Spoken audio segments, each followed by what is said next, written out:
Who are you and what are you drinking? Hello, I am professional wrestler KrackerJak, the Australian wrestling legend, and I'm drinking tea because I've already had two coffees this morning and didn't think a third one for this conversation was a good idea. It is two tea bags of Yorkshire Extra Strong. That's interesting. So you decided to not go for coffee, presumably because coffee is too much, but then you've double bagged a Yorkshire strong. I mean, that is a caffeinated move. Why? Not compared to my coffee, it isn't. So I have my coffee incredibly strong. And I haven't had my morning movement yet, so I didn't want to tip things over mid-interview. So I thought that's enough coffee. I'll switch over to tea. That's very benevolent and very kind. What makes you choose black Yorkshire, and do you have milk or sugar in it, or I have neither? honey. I have milk and honey because I don't know. I think that's how my mother had it, and I started drinking tea with her. And I don't know how I said. I think some people the Bastow siblings. I was doing a podcast with them, and they were the one who pitched Yorkshire, and I thought, oh yeah. And then I had one bag, and it still wasn't strong enough, and so I put a second bag in, and that was the sweet spot. How can you tell whether it's strong enough? Is it flavor or is it the impact? Flavor. I don't drink tea for impact. Tea's the hot drink I have when I don't want to be particularly caffeinated. Excellent. Now, normally I ask people at about this point in the podcast, what are you wrestling with? Now, I understand that Oh, you are a professional wrestler, and so yes. that could lead us down a path. Yeah, But what the have you been people mainly. Yeah. what have you been thinking about? What have you been preoccupied with of recent? Um, I was recently concussed at training, and so that sort of forced me to reevaluate what I'm doing. It's not my first concussion, but it's my first in a while. And the last one, my previous one, was particularly significant. So it sort of put me up on the spot as far as like, I'm looking at my schedule for the year. These are all my matches. These are my bouts, my shots and stuff. And then it's like, oh, maybe it's all gone to crap. And I had to pull out of, I was going to be having a match last weekend weekend last, which was going to be on my birthday. And then about a week out from it, I'm like, oh, you know what? I'm not gonna roll the dice on this, and I'll take another couple of weeks to recover. Because of the concussion. Yeah, yeah. Give it that space for my brain to go down. So that's really fascinating to do a job where your body is on the line, and particularly where your brain is on the line, having to make Yes. those calculations. What are the things that are in the mix as you make those decisions? Ah, every time you get hurt, there is kind of like a kind of What am I catastrophizing. doing? There are more. Oh, this is the one. This is the one that makes it so I can't wrestle anymore. And it'll sometimes happen to you mid-match. Like you'll take a landing, or your knee will go sideways, and you'll be like, oh Jesus, you just go down, and everyone's watching. You're in a room with hundreds of people watching and stuff, while you're kind of having this very private moment of panic while the guy you're pretending to fight sort of parades around to buy you some time while you quickly assess if you can get up and keep going and stuff. And so every time you sort of get hurt in that capacity, you think, this is it, this is the end. And half the time, within a couple of minutes, you're okay. Like you've hurt yourself, but it's not the end of the world. And the other side of it is you finish the match or the training session where you got hurt or whatever, and then over the coming days you start to realize, oh, I have no, something is wrong. This doesn't bend properly anymore, or whatever the injury is and stuff. And that's where you kind of have to evaluate, how fixable is this?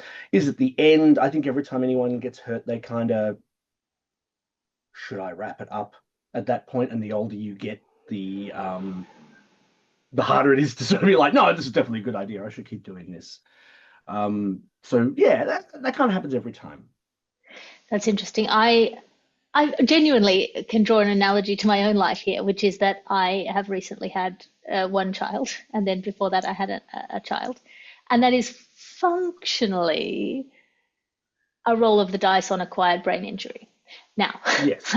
I don't want to say that, having a child makes you dumber, but the physics of it is that your brain shrinks and then becomes more efficient. Oop, No, no, no. That was a dramatic zoom in there. Your brain shrinks. So I've got this AI camera. Functionally Right. speaking, your brain shrinks by about 20%, and it becomes efficient in all these ways while you're pregnant and you have an infant, and then it regrows itself. But obviously, it's regrowing itself new. You are Yes. 20% a new person, and you get to choose? Like, do you get to cultivate the parts of your brain that grow back afterwards? I know people who have had children and been very, very, very changed by it for the better and for the worse. Um, Hmm. and I know people who find that, their kind of productivity and functionality has been impacted. And other people who are not at all, those parts of their brain are not the bits that are getting affected and they're still, No. Yeah. working at a very high level. But it is essentially a roll of the dice. You're driving a car Yeah. into a tree at about 40 kilometers an hour. You've got a Hmm. seatbelt on, take your It's chances. probably fine, but Yeah. you're sort of rolling the dice on all sorts of like people still die in childbirth. There's still other injuries. Can you get the fitness level you had before you went into it back? It's unlike an injury, it is sort of the recovery could be harder each time, depending on the toll the previous hit caused. Yeah, well, I had a pretty rough time my first time round. I did a whole show about it. But uh, yeah, it is that thing of like, oh, will I never be able to look at the sun and sneeze again without fear? Um, Those days are over. Yeah, yeah. I guess so. So, what's the plan? What? Like, were you on the cusp of let's go for number three, or is this more a down the line? Am I well, closing that door? it's a more reflections on those decisions and how I made them and how much of them were, like these questions about free will and Yes. how you're making a big decision where no matter how much preparation or calculation or consideration you put into it, the outcome is unforeseeable. You're rolling the dice in a lot of ways, your own health. If the baby has difficulties, maybe you're signing up for a lifetime of being a carer rather than 5 or 10 or 18 years of Yeah. sort of gradually reducing care Ideally. responsibilities. Yeah. Uh, you Yeah. know, what if they're an easy baby but a real shit teenager? Like, Yes. Yes. And so much of it is out of your hands as well. Like it's that thing we have where you're never safe when you sort of hop into the ring. It's always a dangerous space. And you yeah, can train and you can consider and you can reduce risks at every level, but there's still a bunch that's out of your hands and a bunch that's in other people's hands and a bunch that's just luck or fate. You can't control it that much. have you ever been in scenarios with the wrestling? Because I think this is like super fascinating as an analogy because there's ways in which women's bodies are put on the line for the good of society, whether that's in sex work to Mm. cushion the blow of some level of aggression or sexual tension, or whether that is in motherhood or care work, which is undervalued and so on and so forth. But there are also ways in which men are expected to put their bodies on the line, or whether it's where it's considered sort of a masculine virtue to invite risk and A pain. duty. Yeah, Yeah. how does that play I into think your work? well, there's also in both situations, there's like an expiry date on it as well, in terms of um, you can't. Oh, I won't give birth now. I'll kick it 20 years down the line. It's not necessarily an option.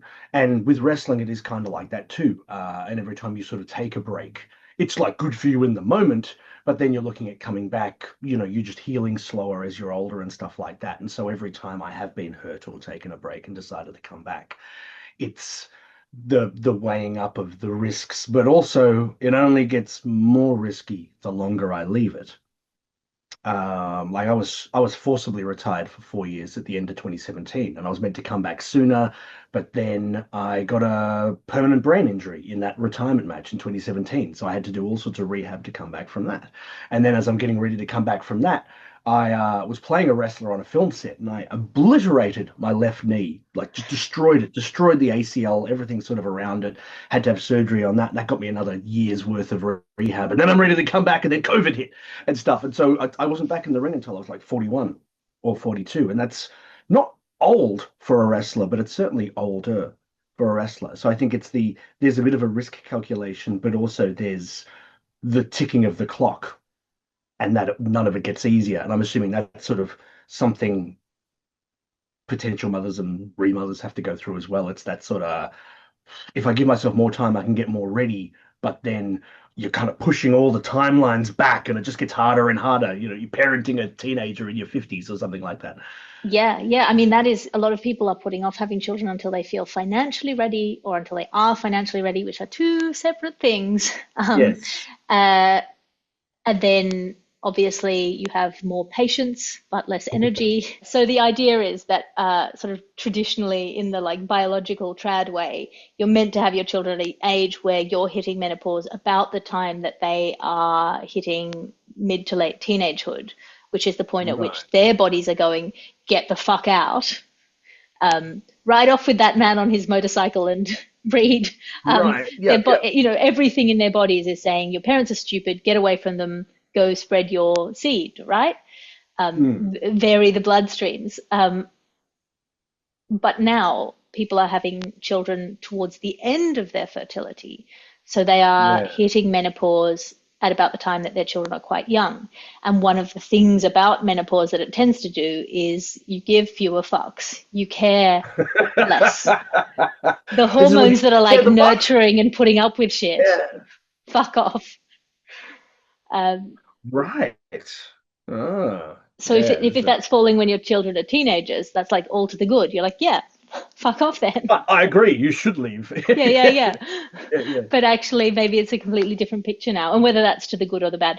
And again, I don't know how, but it's a fun way to think about it.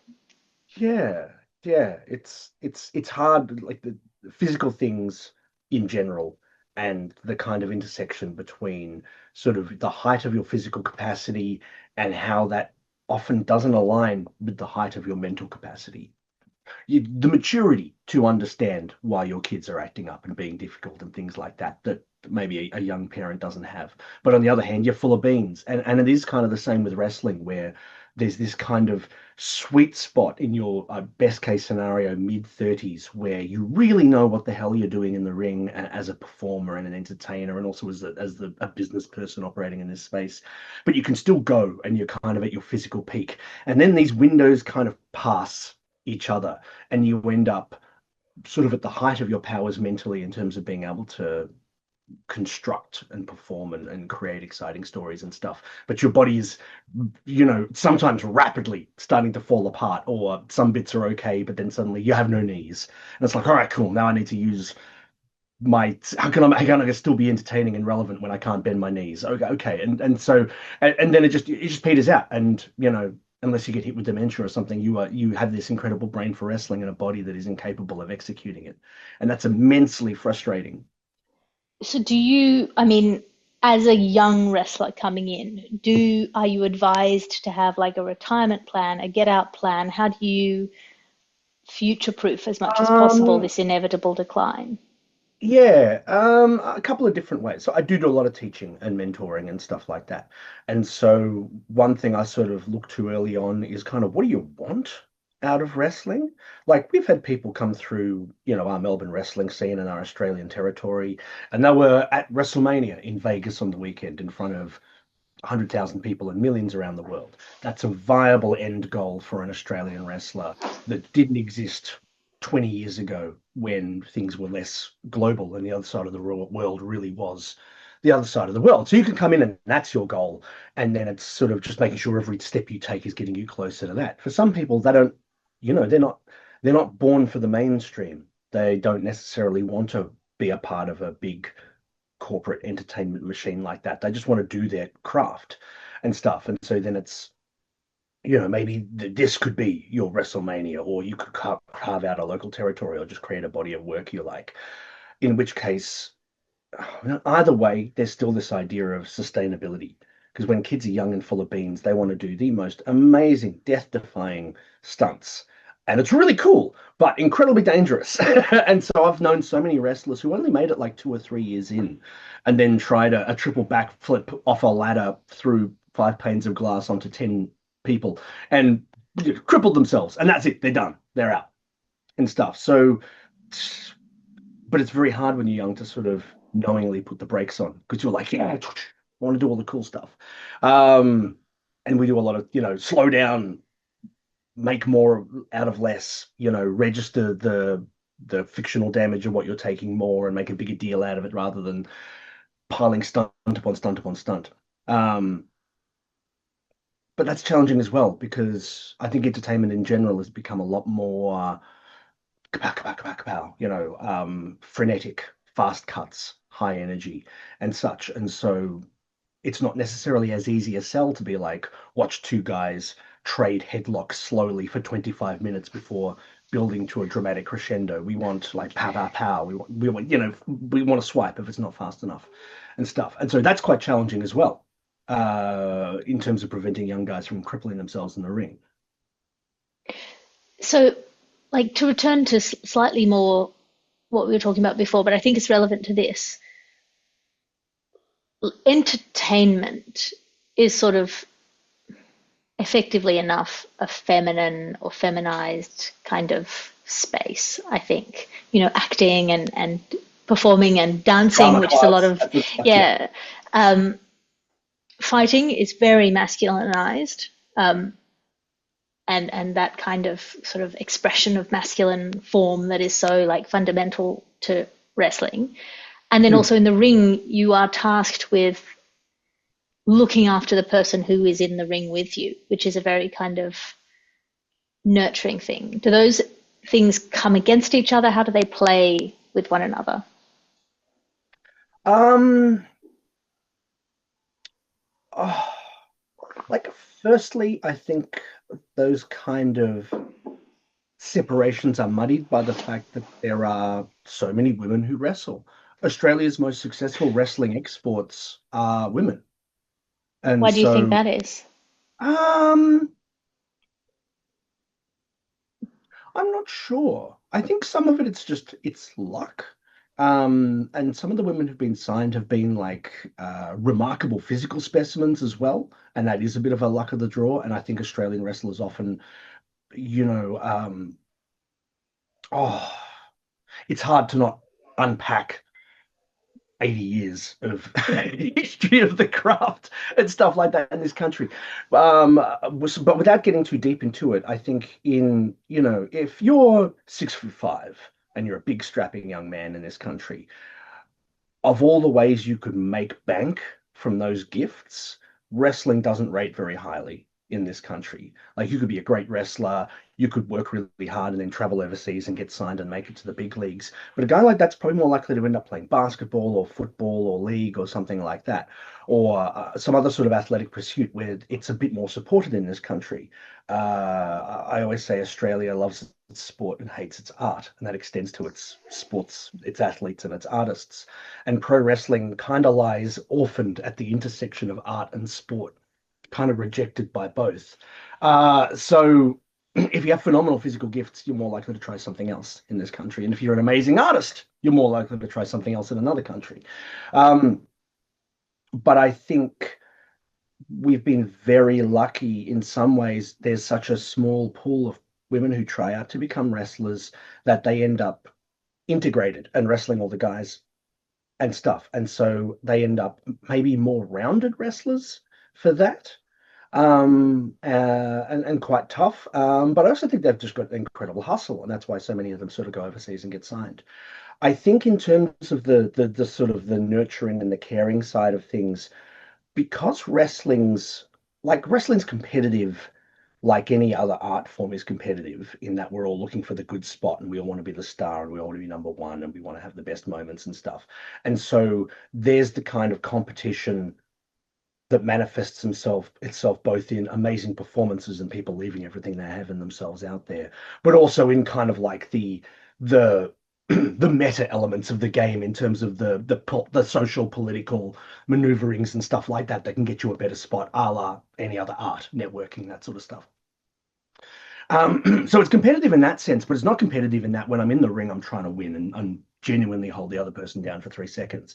And when we're being beaten up by our opponent, it hurts and it's dangerous and stuff. But it's also you're playing along and making a big deal out of it and being like, you are hurting me, ouch, and such. And so I think that kind of pulls some of the macho shitheadedness out of it because we are caring for each other and we are playing along with what the other person is doing. It's a bit like an improvised dance at times.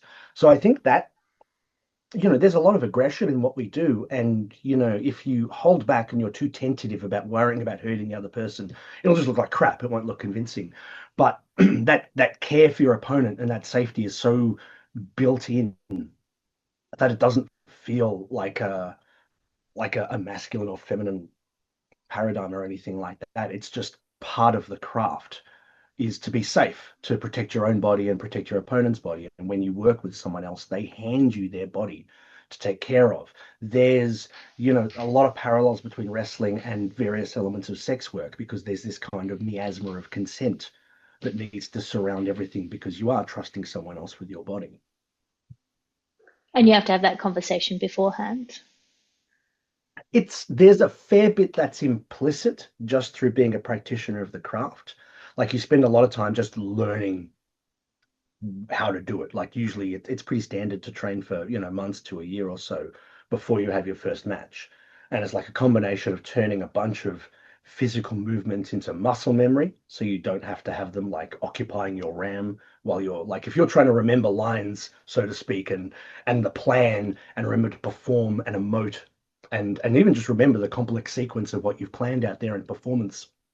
You can't be using a bunch of your brain power to be like, remember not to land on your head, remember not to drop them on their head, remember to tuck your chin when you fall so you don't bang your skull and stuff. So we spend a lot of time turning that sort of thing into muscle memory and turning the safety element into muscle memory too. So it's kind of baked in certain things. You'll still find like there's still assholes, obviously, and people who are reckless and people who are careless and people who are fundamentally untalented and just kind of crap at it and not safe and stuff like that. But usually you don't need a lot of discussion about what you're doing out there unless the other person has limitations due to injury or um, personal preference or something like that. So, And so then there's yeah, also a third party in this dance of consent, which is the audience, right? yes. And they're kind of engaged in it too. And so there is an element sometimes, like I operate a lot of the time on kind of like the fringe of what is considered to be an acceptable amount of violence in a fictional fight like wrestling. And so occasionally you do get people who are horrified by the level of violence you're engaging in, and other people who are like, yes, this is beyond the parameters of what I normally expect from wrestling. This feels real. I can smell the blood. Whoa. And so that can be quite a polarizing thing for audience members. Some people love that. Other people are like, oh, they've fallen out of the ring and they are brawling in the chairs right in front of me. I find this terribly uncomfortable and stuff. And so I think every piece of content I put down is implicitly trigger warninged, but there is an element of kind of knowing your audience and not putting on something that is like well beyond what they came for. How do you assess that in the moment? Do you look at the audience beforehand? Do you feel it in the room? What's the It's sort of set at a couple of levels. Like some is more the branding and the presentation of the overarching show you're on. So if you're running your own wrestling promotion, TN Wrestling, with Alice, and you want it to be a family entertainment style show, you're planning that accordingly. Like you're writing storylines that are appropriate for families. You're thinking, okay, it's parents and kids. We want to send them home happy, so we'll have the good guy go over, like win at the end, and everyone will celebrate and stuff. So you'll sort of set the tone, as opposed to if you're doing, tea after dark and it's in a bar on a Thursday night and it's just adults only, and you've got like a local punk band playing between matches, and you're like, it's 18 plus, you can go wild, you can swear, we've got some rivaled storylines we're playing out, and the main event, both guys are going to tape their fists in glass and do the match like that. People come in kind of get it. it's kind of marketed that. Where I think it's gone wrong sometimes is um, where the crowd is kind of up for some ultra violence and then it sort of goes further than they expected. Or maybe it's a promotion that normally draws a fairly bloodthirsty adult crowd, but on that particular night they had a guest star who maybe is more mainstream and brought more mainstreamers to the show. And these are sort of people who just watch regular on TV wrestling and they're a bit sort of, oh my God, that man is stabbing that other man. That I don't normally see that. So you can get it wrong in that sense. And sometimes you will feel people kind of pulling back. I wrestled a famously violent man from America called the Necro Butcher. And it was a combination of just family wrestling crowds in the town of Perth where we were working, who just came along to the local wrestling because it was the local wrestling. And they were horrified. So much blood and violence. And then other people were there because they had heard of the Necro Butcher and they knew who he was and wanted to see him do his thing. And they were very much there for it. So we had half the crowd shocked into silence and the other crowd, half of them salivating. I mean, that's really interesting. And I think of this in kind of comedy terms that Yes. if you go to a lineup show, you know that the Mm, material you have to present is going to be have to be more accessible, unless you're willing to just stick to your guns and take the hit, and that can be yeah. its own kind of fun. But you've got to serve them a broader platter, as opposed to if they're coming to your solo show, they're coming to see you, and kind of if they're not up for it, I'm going to do the show. I'm going to do the 55-minute show that I've written word for word. I'm not going to Yeah. adapt. If I'm in a lineup show and I try my first joke and it doesn't go down well, I will pivot and then I'll pivot again until I find something that works. But if Yeah. I'm in my solo show and I tell a joke and they don't laugh, I'm like, well, This is it. This is the that's bit it. we This have. is it. It's just going to be a theatery, quiet crowd, and I'm just going to deliver the show as I like it because that's what they've come to see. Um, Yeah. but I think every So what? wrestling show You're is a lineup show to some degree. They are, yeah, unless it's your own show. And so that is a bit different. There isn't the wrestling equivalent of my one man show. These are all the ideas the ABC didn't let me put in my sitcom, and I'm going to put them on stage or something. Because then you kind of it becomes a bit more like you're still trying to make money, but it's more of that art for art's sake kind of thing. You're serving different masters than you are if you're, I don't know, doing like your type five on Hey Hey It's Saturday or something like that, and you've got to kind of integrate into the show you've been put on. Wrestling, the nearest thing to that is when someone just runs their own show and they just feel, they say, man, this is the show that I think is what a wrestling event should be like, and they'll fill that accordingly and then give themselves the vanity project match that they wanted to do that no one would let them do on someone else's show. It's tricky because wrestling is a populist art form and it is, people buy tickets. People don't come like they do like when people go to Mona and they just sort of wander around and let it happen to them and they're all like, oh wow, art and stuff. Whereas people come along to a wrestling show with a certain set of expectations and sometimes your own artistic desires will push outside that space. But at the end of the day, the whole thing only kind of exists because people want to pay to watch, and that's kind of like the master you're serving. Um, yeah, I don't know how like how you would do a wrestling solo show. It'd just be stand up with spots and stunts. Just, yeah, fighting an invisible opponent. Um, Yes, has that been done? This is just for my own interest. Has Graham. anyone fought the Um, Invisible Man? it's a very old Monty Python's Flying Circus sketch. Graham Chapman wrestles an invisible man or a flea or something. He's rolling around on his own doing it. So he did that must have been like 50 years ago now. Ripe for a Yeah, reboot. yeah, it's stuff like that has been dabbled in since. And I think, the general version of wrestling that people kind of have in their heads when they think of wrestling, if they don't watch it on the regular, is, generally the kind of thing WWE puts out or what you might have seen in wrestling being represented in a film or a TV show that happens to have a wrestling element on that particular one. And so people kind of have this idea of wrestling in its traditional sense is a simulated sport. And so it brings with it sort of as many trappings of regular sport that it can kind of support without getting a bit dull and sort of that's balanced against whatever drama and fictional contrivances you bring in there. But it's the sort of I tell anyone when they're trying to come up with what their wrestling gimmick is or their character and stuff. And it's like you could be like a vengeful spaceman or you can be a cowboy or whatever, that's fine. But underneath that, we've all got the same gimmick, and that is someone who fights for money. Yeah, that's everyone's pretend gimmick in wrestling and stuff.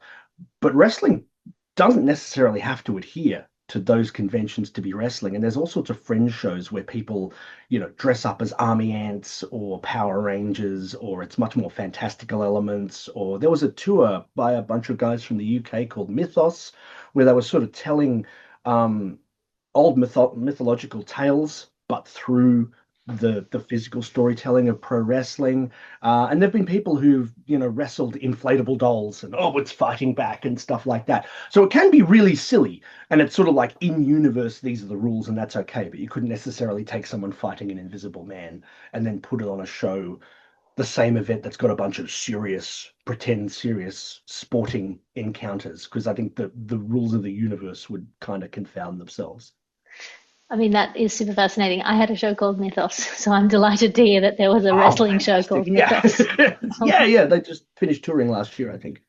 Oh, that sounds incredible. It reminds me a little bit. There was a Star Wars burlesque for a while floating around the fringe festivals. I like Yes. I like that idea of where sort of genres meet each other. But which I think sort Yeah. of wrestling, by definition, as you say, is kind of in this Venn diagram overlap. Um, Yeah. is there still a lot of politics about revealing behind the curtain in wrestling? Not as much as there used to be. Um, like By wrestling the was definition of the internet, it can't really hold. yeah, yeah. Or even before then, like sort of the traditional mode was to extend the fourth wall into perpetuity. And that sort of came from how wrestling began. And pro wrestling, as we understand it, was sort of born out of actual legitimate competition, like old carny traveling strongmen and sort of combat styles that evolved out of old European and Greek forms of pro wrestling and stuff like that. And the fights were real. And eventually promoters realized, hey, we can make more money if we kind of have him beat a bunch of guys and have him beat a bunch of guys, and we kind of make it so he wins, even though he might not. And then we put them together and they can fight for real, and that'll be real money because we've sort of raised each other's prospects. And this idea of it's like throwing a fight in boxing or whatever. They just started rigging little elements of it, and then they rigged more and more, and then it became bigger business than real fighting and stuff. And all of it's bullshit now, and all of it's choreographed, and all of it's contrived and preordained and planned or whatever and stuff. And so that's what wrestling kind of came from. And as a legacy of that fraudulence, they would extend the makeup permanently. So wrestlers wouldn't, good guys and bad guys wouldn't travel between shows together in the same car, because if they got pulled over, it'd be a scandal. They're meant to be enemies. What are they doing together and stuff? And that was where they thought the money was, because people were sort of investing, even though I think for a long time people kind of knew it was contrived. Um, but then I think in the States, the main league, World Wrestling Federation, were starting to have issues with like athletic commissions. They were being governed by sporting bodies when they weren't really a sporting organization. And so they started kind of dismantling the kayfabe, dismantling the contrivance of it all being real and such. And so it just became less and less a thing. And now it's a whole cottage industry of old timers from the 70s and 60s and 50s doing lengthy interviews where they talked about what went on backstage and stuff like that. And now the WWF turned WWE is on Netflix, and they're being quite front and center about using insider terms for good guy and bad guy and telling you that it's a story and stuff. And I still think some of the magic is lost with that. A lot of the needless argy-bargy is lost too. But I think it becomes that thing now where, we know movies are made up and stuff, but generally, unless there's like a particular meta idea going on, we're not acknowledging that within the context of the text.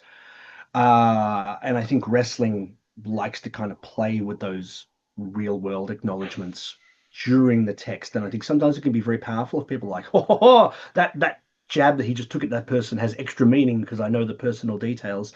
But other times I think we undermine the power of the fiction by hewing too close to the real.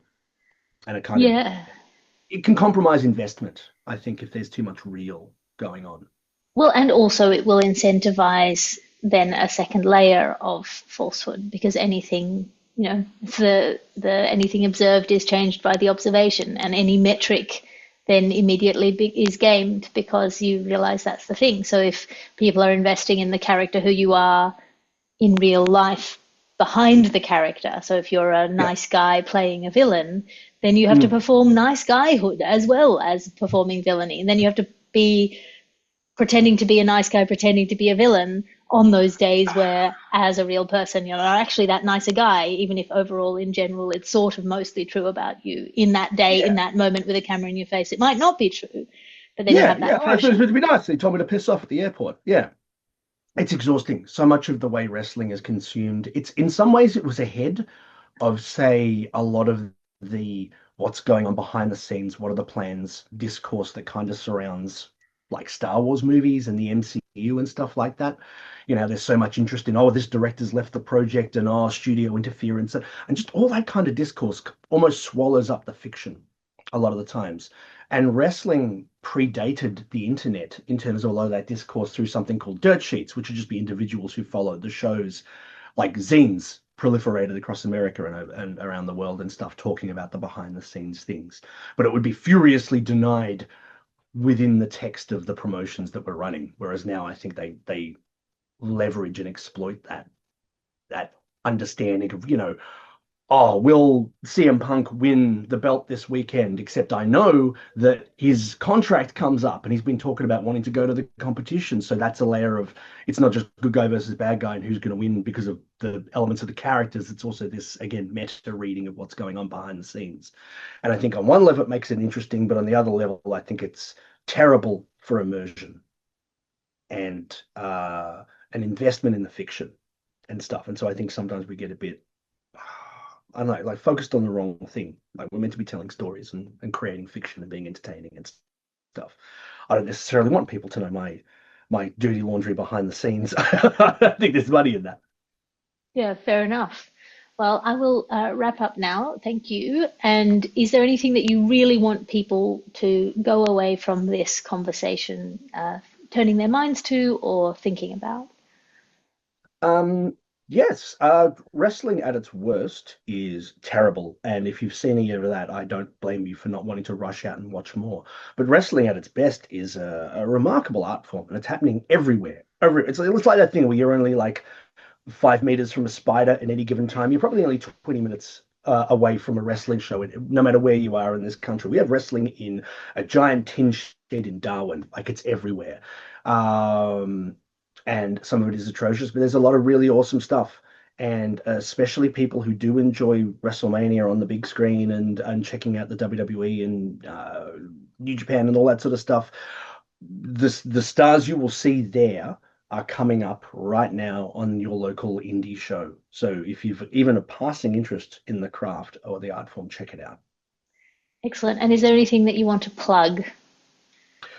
Yes, I am challenging for the WrestleRock Championship at WrestleRock on May 9th at the Corner Hotel. This is a 20-year institution, Corner Hotel, famous Melbourne blood and guts pub rock band venue, and we've been wrestling in there for 20 years. There'll be a band, and then there'll be a bunch of matches, and I'm challenging to win the WrestleRock Championship for an unprecedented fifth time. I'd really like to be a champion at the age of 46. I think it would sort of solidify my position as a salty old veteran keeping the young generation down. So yeah, head to the Corn Hotel website and get tickets for that. It's I guarantee a bloodbath. I'm going to have my staple gun there. I'm going to staple pictures of dicks to my opponent. It's going to be a good. Oh, it's really loud up close. It's going to be a really good time. Check it out. Well, thank you so much for coming and having tea with me. I've really Thank you enjoyed it. It's been a really very much. fascinating conversation. Thank you.